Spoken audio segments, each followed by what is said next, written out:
Hi, I'm Marina. I'm a professional artist living in Fremantle, and I'm responsible for the floral installations across Crown. And this is my partner, Hayley. She's an interior designer living in Melbourne. Crown asked us to do a series of installations throughout the facility in order to kind of link the areas.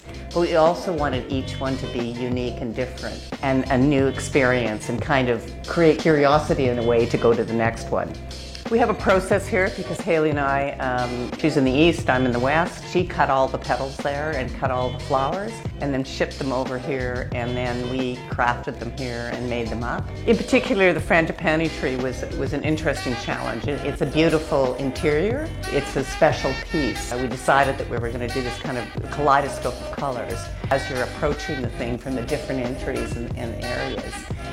People could see the colors against each other. You know, it's a pretty spectacular piece because of that. Just to hang those, it took a team of us 15 hours to hang it, and we're talking about, 2 boom lifts, 3 people on each of those things, feeding flowers. We were trying to create a series of moments of delight throughout the facility. I think, we want to have people enjoy things, and you'll see as people walk through it, that's exactly what they're feeling. They're really amazed by it.